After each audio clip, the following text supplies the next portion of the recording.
Welcome to the Generation Kids Daily Devo podcast, where we move from wonder to worship, looking for God at work in the world around us, ready to ask the tough questions and discover what His Word has to say to us.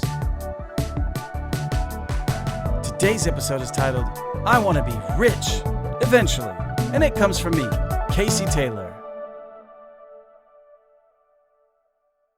When I was young, like preschool young, we used to take field trips in these huge white 15-passenger vans, and I, like most kids, loved going on field trips because obviously a day doing something different than a normal day was fun.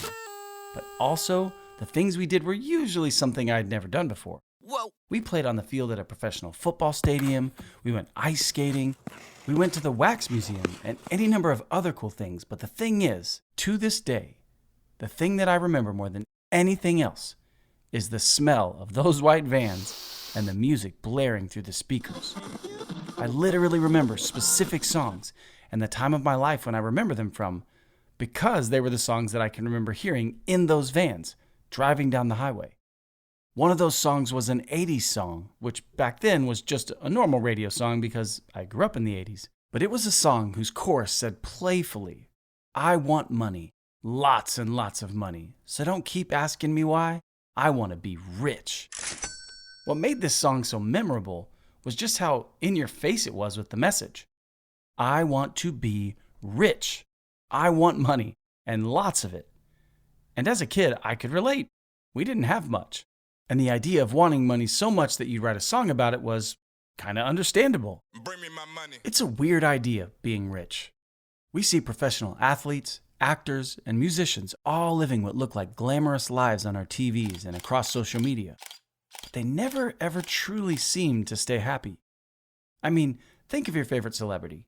I promise you, they've had moments where the fame and money that they have starts to feel like a trap. Help! And maybe that's why the Bible is always so clear about money's place in our lives. We're meant to chase after the riches of heaven, which last and bring life, rather than the riches of this world, which trap us and wind up robbing us of what is really important. At least that's what 1 Timothy 6:17-19 says.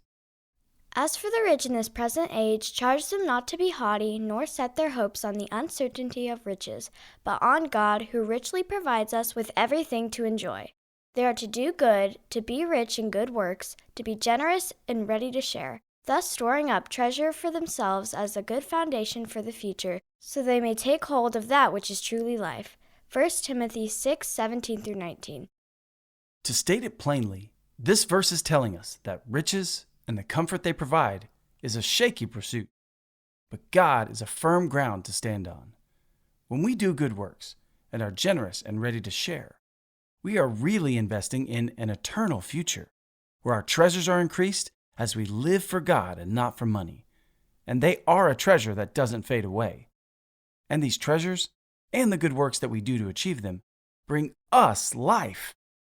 Think about that.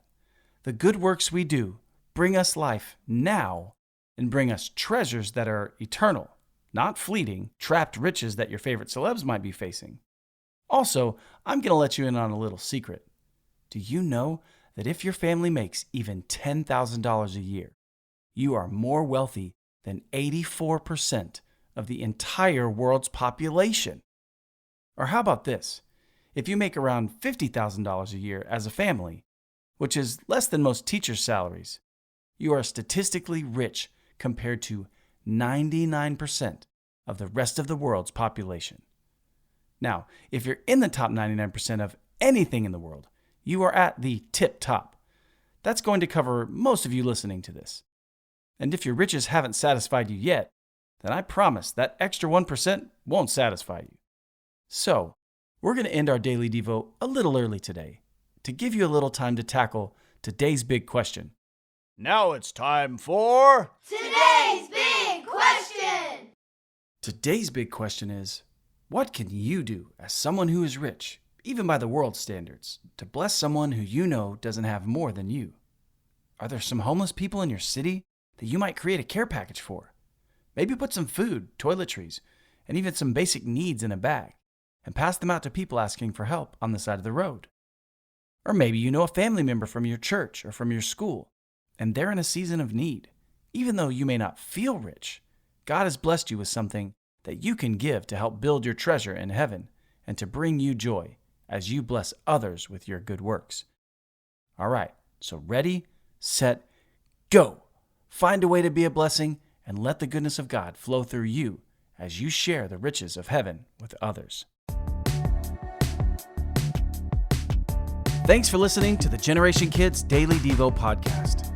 If you want to keep in touch with us on all our social media platforms, check out the links in the description.